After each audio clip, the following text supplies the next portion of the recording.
भारत माता की। भारत माता की। छत्रपति शिवाजी महाराजांना मी मानाचा मुजरा करतो।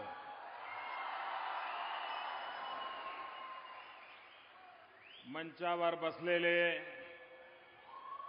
राज्यपाल श्रीमान विद्यासागर राव, श्रीमान देवेंद्र फडणवीस, श्रीमान उद्धव ठाकरे जी, श्री वेंकैया नायडू जी, नितिन गडकरी जी, सुरेश प्रभु जी, पीयूष गोयल जी, सांसद छत्रपति संभाजी राजे जी, सांसद छत्रपति उदयन राजे जी, श्रीमान रामदास आठवले जी, श्री सुभाष भामरे जी, चंद्रकांत पाटिल जी, सुभाष देसाई जी, विनोद तावड़े जी, एकनाथ शिंदे जी, प्रकाश मेहता जी, श्रीमान प्रवीण पोटे पाटिल जी, श्रीमान मदन येरावर जी, डॉक्टर रंजीत पाटिल जी, श्रीमान विनायक मेटे जी, भारतीय जनता पार्टी अध्यक्ष श्रीमान राव साहब दानवे जी, श्रीमती स्नेहल अंबेकर जी, संजय मोरे जी, श्रीमान ए.के. मित्तल जी, मंच पर विराजमान सभी वरिष्ठ महानुभाव और विशाल संख्या में पधारे हुए मेरे प्यारे भाइयों और बहनों,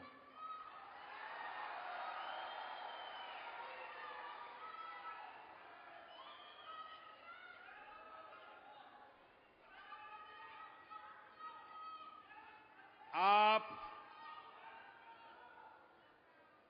कल्पना कर सकते हैं कि आज मैं कितना आनंदमय अनुभूति कर रहा हूं।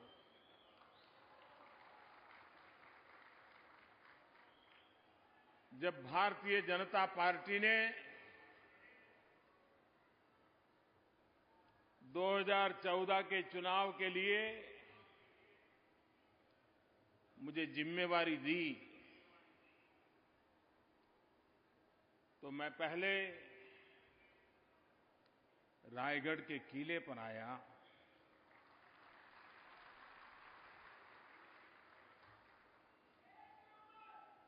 छत्रपति जी की समाधि, उसके सामने बैठ करके ये वीर पराक्रमी महापुरुष जिन्होंने सुशासन और प्रशासन हिंदुस्तान के इतिहास में एक नवीन अध्याय लिखा था और अपने योग्यता और क्षमता के आधार पर किया था और संकटों के बीच किया था, संघर्षमय जीवन के रहते हुए किया था। शायद इतिहास में, विश्व के इतिहास में ऐसा व्यक्तित्व असंभव है कि जिसने लगातार संघर्ष के बीच में सुशासन की उत्तम परंपरा को मजबूत बनाया हो, आगे बढ़ाया हो।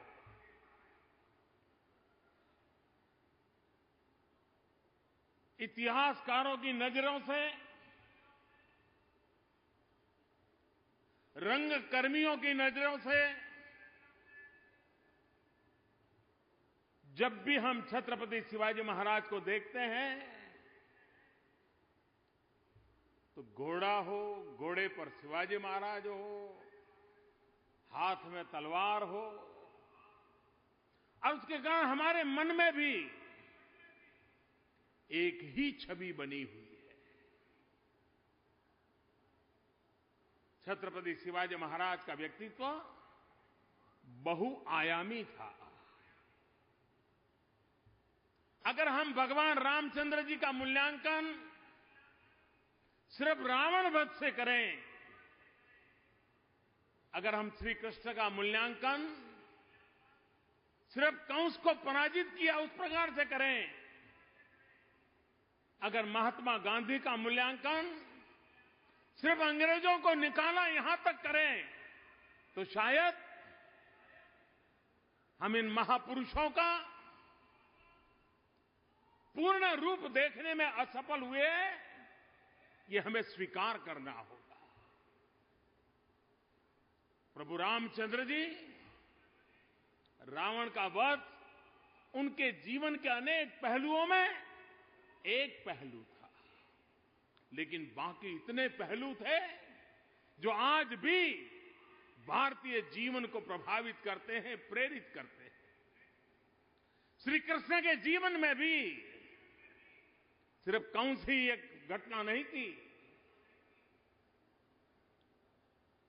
युद्ध के मैदान में गीता का संदेश, कोई कल्पना कर सकता है कि यह देश कैसी मिट्टी है कि जिस मिट्टी में ऐसे लोग जन्म लेते हैं कि जो युद्ध के मैदान में भी हजारों साल प्रेरणा देने वाले चिंतन की धारा को गीता के रूप में प्रस्तुत करते हैं।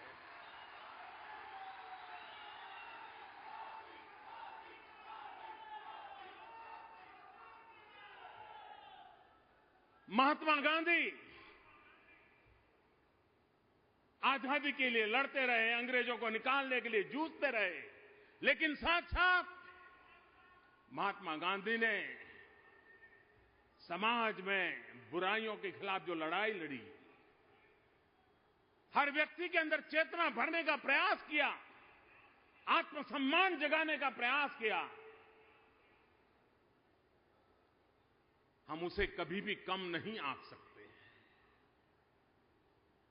उसी प्रकार से छत्रपति शिवाजी महाराज यानी घोड़ा तलवार युद्ध लड़ाई विजय यहां तक सीमित नहीं है।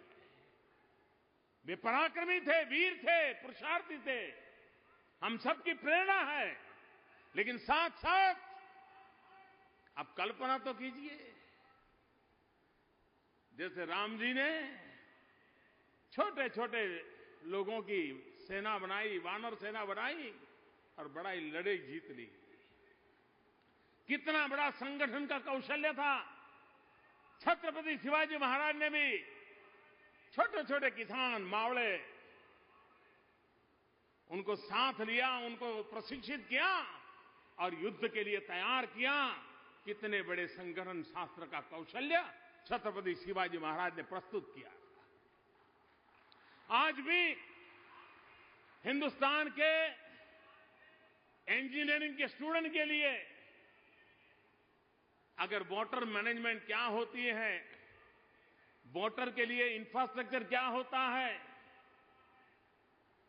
पानी के बिना तरसते हुए इलाकों को पानी कैसे पहुंचाया जा सकता है, अगर उसका उत्तम से उत्तम ज्ञान प्राप्त करना है तो छत्रपति शिवाजी महाराज ने पानी के लिए जो पूरी व्यवस्थाएं खड़ी की थी वो आज भी किसी को भी प्रेरणा दे सकती है। मुद्रा नीति, छत्रपति शिवाजी महाराज के सामने प्रस्ताव था कि मुद्रा का निर्माण, सिक्के बनाने का काम विदेशी लोग करने को तैयार थे। छत्रपति शिवाजी महाराज की दीर्घ दृष्टि थी। उन्होंने कहा अगर मुद्रा पर किसी का अधिकार हो गया तो उस शासन को पराजित होने में देर नहीं लगती है। और उन्होंने खुद ने सिक्के बनाने के लिए व्यवस्था खड़ी की, लेकिन कभी विदेशियों की व्यवस्था को स्वीकार नहीं किया। आज पूरे विश्व में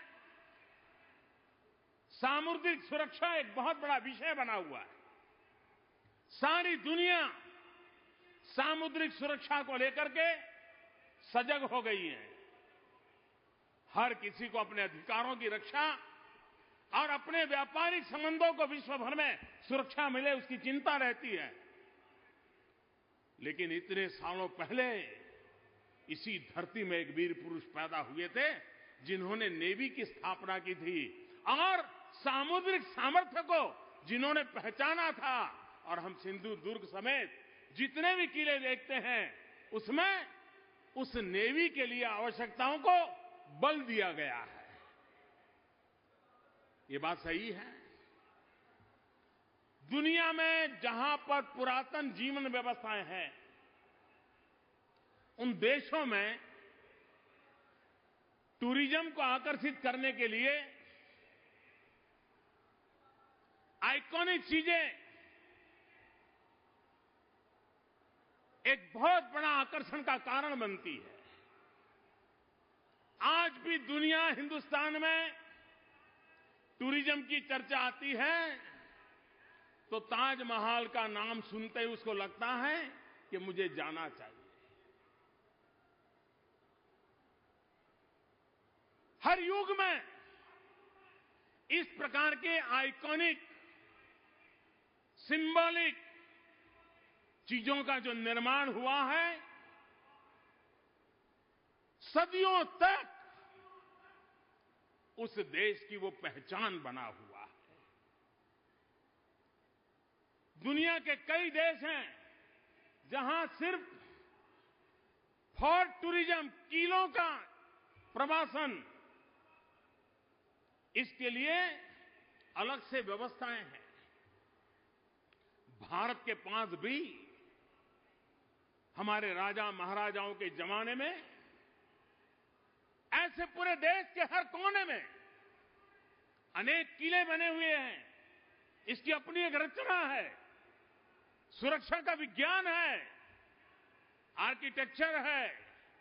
उस समय किस प्रकार के संसाधनों का उपयोग होता था, उसकी भली भांति विशेषताएं हैं। लेकिन दुर्भाग्य से हम ताजमहल के बाहर निकल ही नहीं पाए।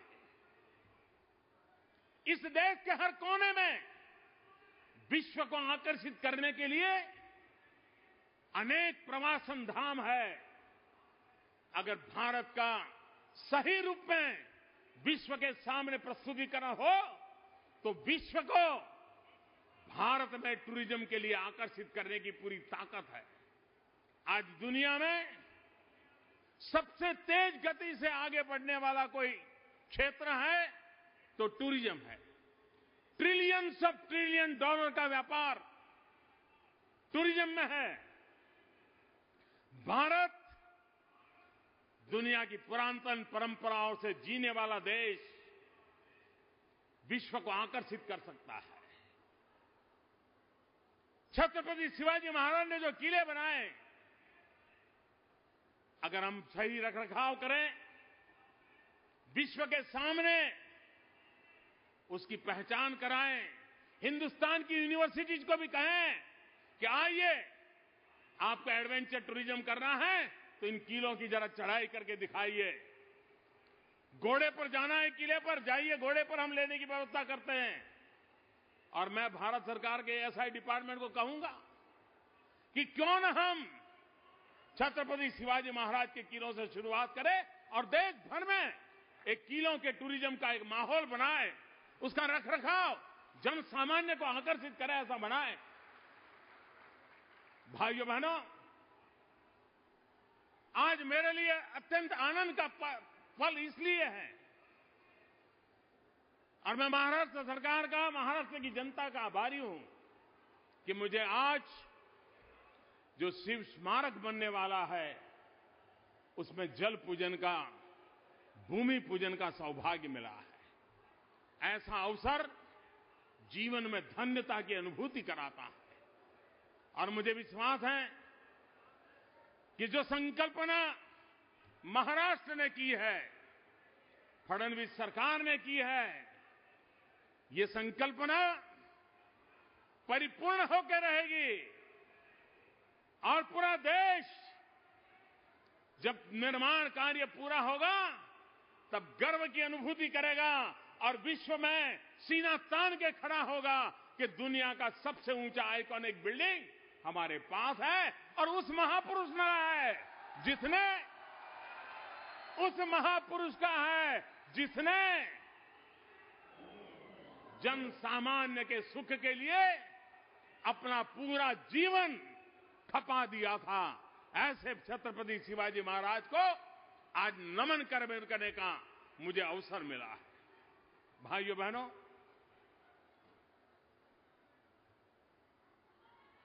हमारे देश में भांति भांति की राजनीति हुई है। विविधताओं से भरे हुए अनेक प्रकार के रास्ते अपनाए गए हैं,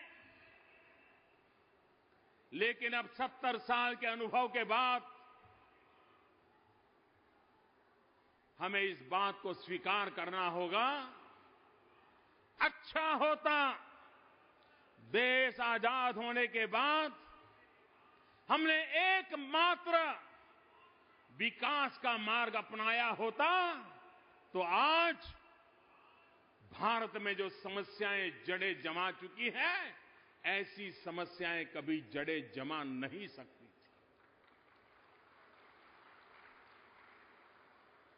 विकास यही एकमात्र समस्याओं का समाधान है। देश के नौजवानों को रोजगार देने की संभावना विकास में है। देश के गरीबों को हक दिलाने की ताकत विकास में है। मध्यम वर्गीय लोगों को अपने अरमान पूरे करने के लिए ऊंची दौड़ के लिए आगे बढ़ना है तो विकास ही उनको अवसर दे सकता है। सम्मान से जीने के लिए विकास ही एक मार्ग होता है। और इसलिए भाइयों बहनों, जब से आपने हमें दायित्व दिया है,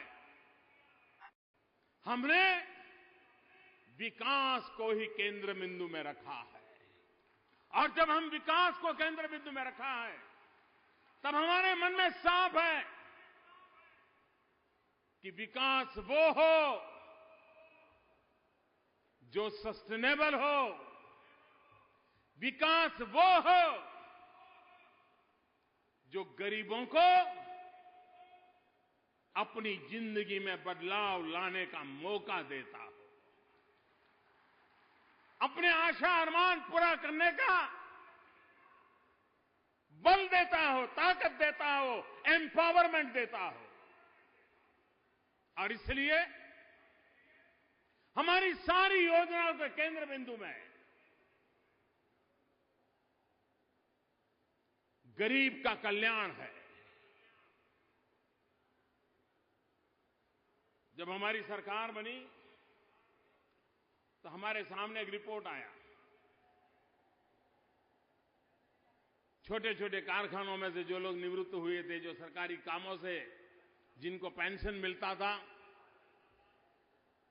मैं हैरान हो गया। कुछ लोगों को 7 रुपया पेंशन मिलता था, कुछ लोगों को 51 रुपये पेंशन मिलता था, कुछ लोगों को 80 रुपया पेंशन मिलता था। 100-150 के आसपास से ऊपर कोई नहीं था। अब पेंशन लेने वाला भी 7 रुपया लेने के लिए ऑटो रिक्शा कर करके 80 साल का व्यक्ति पोस्ट ऑफिस क्यों जाएगा? हमने आते ही निर्णय किया कि जो निवृत्तमान लोग हैं, जिनको इतना कम पेंशन मिलता है, सरकारी खजाने पर बोझ तो लगेगा, लेकिन उनको कम से कम 1000 रुपया मिले, इसकी व्यवस्था होनी चाहिए। और भाइयों बहनों, 35 लाख से ज्यादा लोग, ये छोटा आंक नहीं है,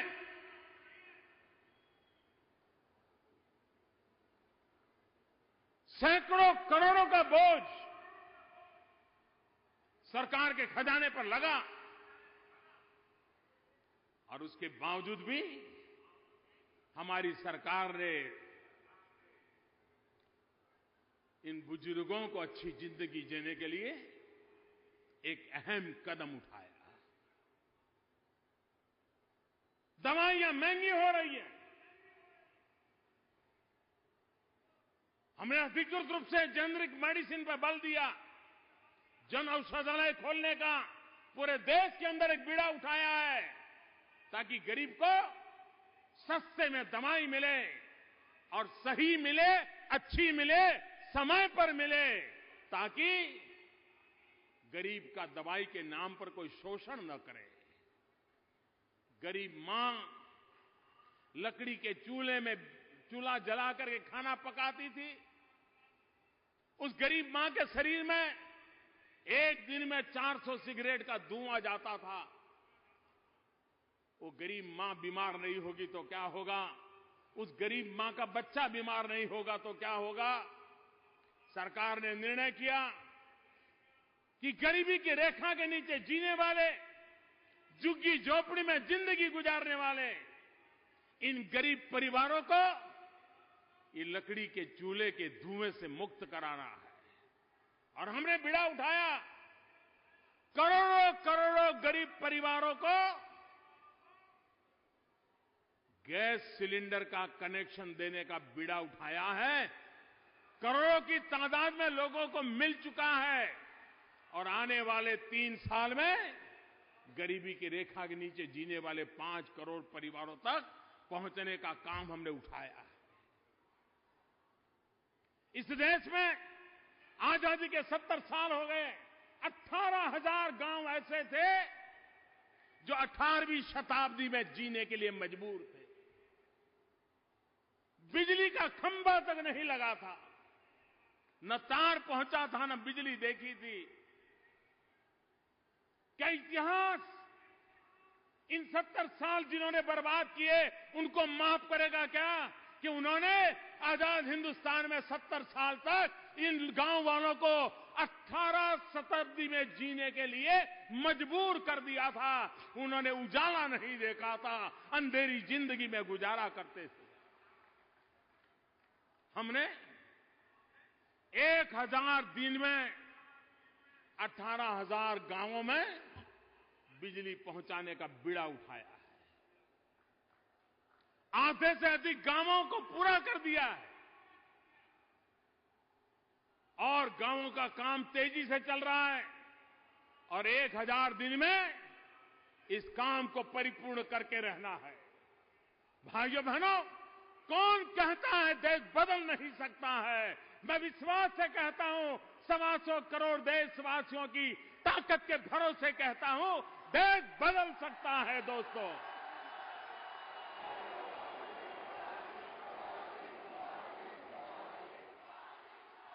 और लिख के रखिए, देश बदलेगा भी, देश बढ़ेगा भी, देश दुनिया के सामने सर ऊपर करके खड़ा हो जाएगा। ये मैं 3 साल के अनुभव के आधार पर कह सकता हूं।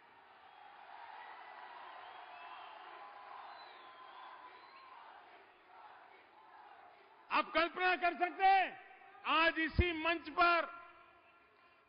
मंच पर जिन प्रकल्पों को लेकर के शुभारंभ हुआ है, उन प्रकल्पों का अगर रुपये पैसों में जोड़े तो कितना बड़ा हो रहा है।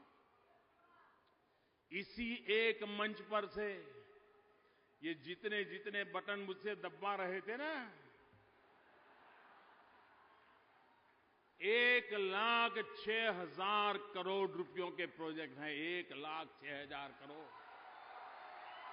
अकेले मुंबई में एक ही कार्यक्रम में 1,06,000 करोड़ रुपयों से ज्यादा विकास के कामों का शुभारंभ होता हो। ये शायद मुंबई के इतिहास की बहुत बड़ी घटना होगी और ये हम करके दिखाते हैं।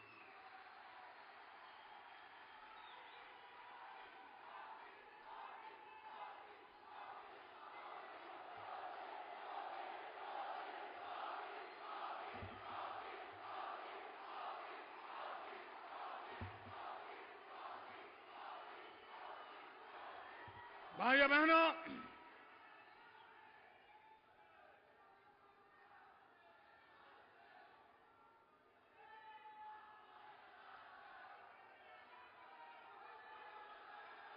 आप लोग, मैं जब आज मुंबई की धरती पर आया हूं तो मैं पूरे महाराष्ट्र की जनता का सर झुका करके अभिनंदन करना चाहता हूं, प्रणाम करना चाहता हूं।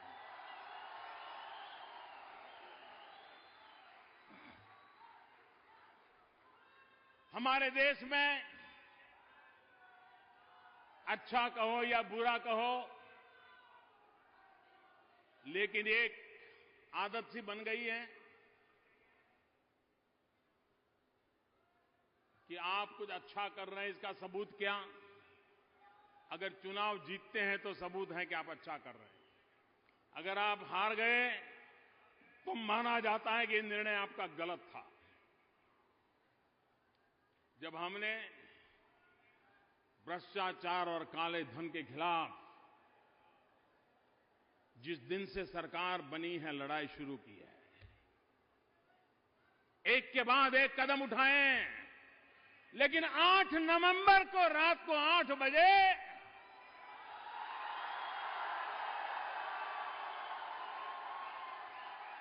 हमने एक बहुत बड़ा हमला बोल दिया।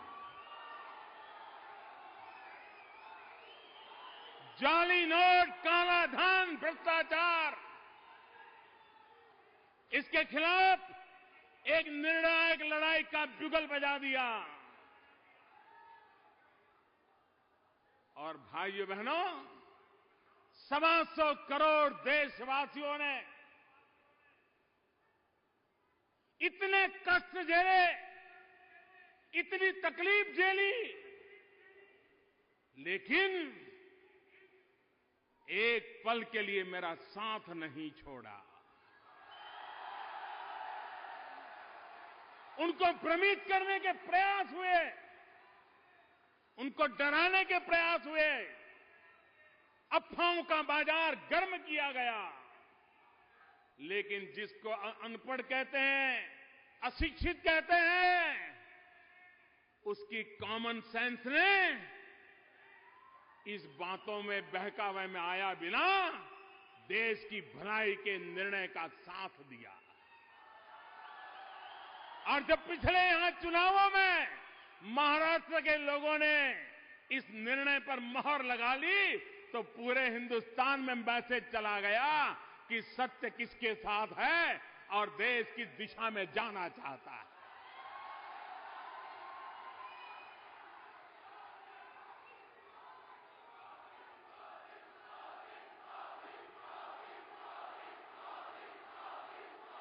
भाइयों बहनों,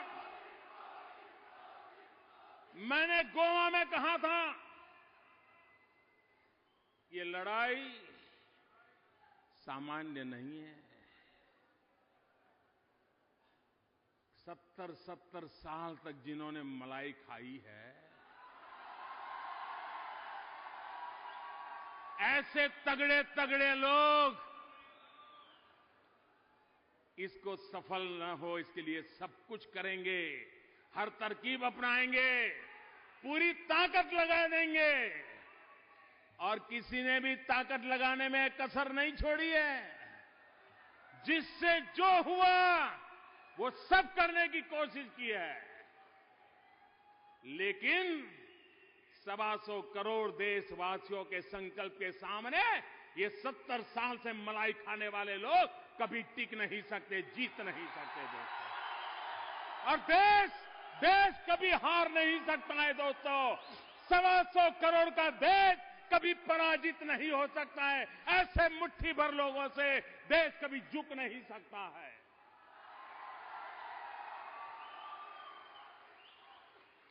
कुछ लोगों को लगता था कि बैंक वालों को पटा लो,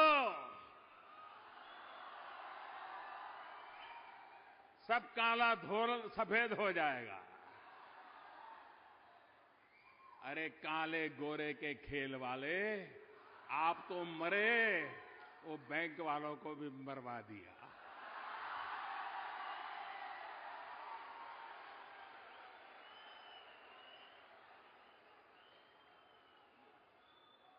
कैसे कैसे लोग जाल में फंस रहे हैं। एक के बाद एक परत खुलती चली जा रही है। उनको लगता था बैंक में चले गए तो हो गया काम। अरे बैंक में आने के बाद ही तो काम शुरू हुआ है।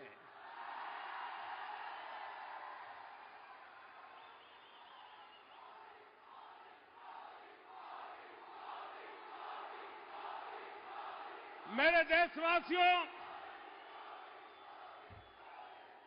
मैं देशवासियों को कहना चाहता हूं, मैंने कहा था 50 दिन तक तकलीफ होती रहेगी और देशवासियों ने देश के भविष्य के लिए इन तकलीफों को झेला है। आगे भी जितने दिन बाकी हैं, जो भी तकलीफ आएगी, देश झेलने के लिए तैयार है, ये मेरा पूरा विश्वास है। और भाइयों बहनों, 50 दिन के बाद ईमानदार लोगों की तकलीफ कम होना शुरू होगा। 50 दिन के बाद ईमानदार लोगों की तकलीफ कम होना शुरू होगा और बेईमानों की तकलीफ बढ़ना शुरू होगा। अभी भी मैं बेईमानी करने वालों को कहना चाहता हूं, संभल जाइए, लौट आइए, देश के कानून को स्वीकार कीजिए, नियमों को मानिए और हर नागरिक की तरह आप भी सुख चैन की जिंदगी जीने के लिए आइए। मैं आपको निमंत्रण देता हूं। ये सरकार आपको तबाह करने पर तुली नहीं है, ये सरकार आपको फांसी पर लटकाने के लिए तुली नहीं है, लेकिन गरीबों के जो हक का है वो तो आपको चुकाना ही पड़ेगा, आपको बख्शा नहीं जाएगा। और कोई मानता है कि पहले की तरह कोई रास्ता खोज करके निकल जाएगा, तो आपने गलत सोचा है। आपको पता होना चाहिए सरकार बदल चुकी है। आपको पता होना चाहिए 30 साल के बाद हिंदुस्तान की जनता ने पूर्ण बहुमत वाली सरकार बनाई है। आपको पता होना चाहिए हिंदुस्तान की जनता ने भ्रष्टाचार और काले धन को खत्म करने के लिए सरकार बनाई है और वो काम ये सरकार करके रहेगी। और इसलिए भाइयों बहनों, अब जो समय आ रहा है वो बेईमानों की बर्बादी का वक्त प्रारंभ हो रहा है।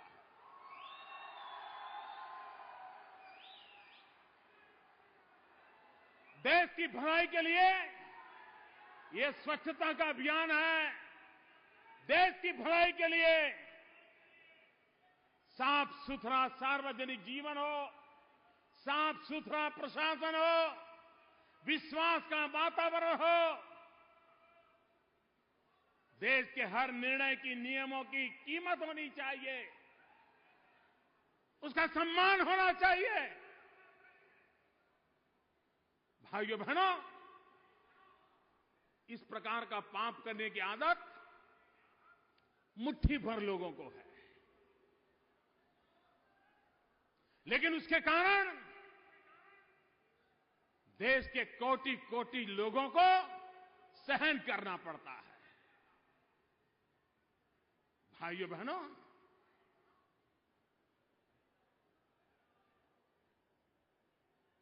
अगर उनको मोदी का डर न लगता हो, बेईमानों को, तो न लगे।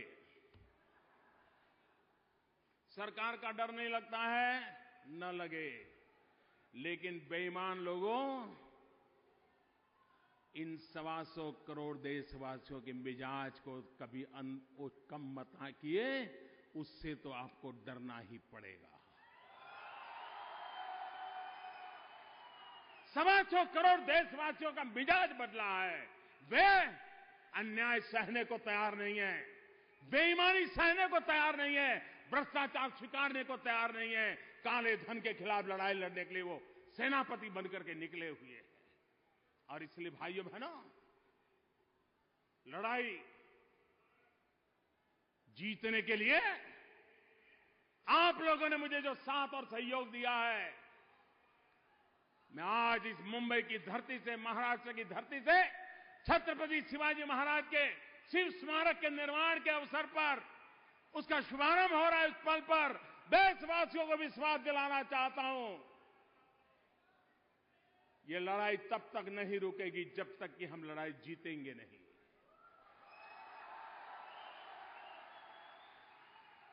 मैं फिर एक बार महाराष्ट्र सरकार का इस विकास के कामों में सहभागिता के लिए फडणवीस जी के नेतृत्व में एक दीर्घदर्शिता महाराष्ट्र को सरकार मिली है, विकास को समर्पित सरकार मिली है। चाहे किसानों के लिए पानी के प्रबंध की चर्चा हो, चाहे शहरों में इंफ्रास्ट्रक्चर की बात हो, चाहे नौजवानों के लिए स्किल डेवलपमेंट की बात हो, शिक्षा का क्षेत्र हो, हर प्रकार से महाराष्ट्र नई ऊंचाइयों को पार करने के लिए ताकत के साथ आगे बढ़ रहा है। मैं फडणवीस जी को, उनकी पूरी टीम को हृदय से बहुत बहुत अभिनंदन करता हूं। मेरे साथ बोलेंगे छत्रपति शिवाजी महाराज की, छत्रपति शिवाजी महाराज की, छत्रपति शिवाजी महाराज की। बहुत बहुत धन्यवाद।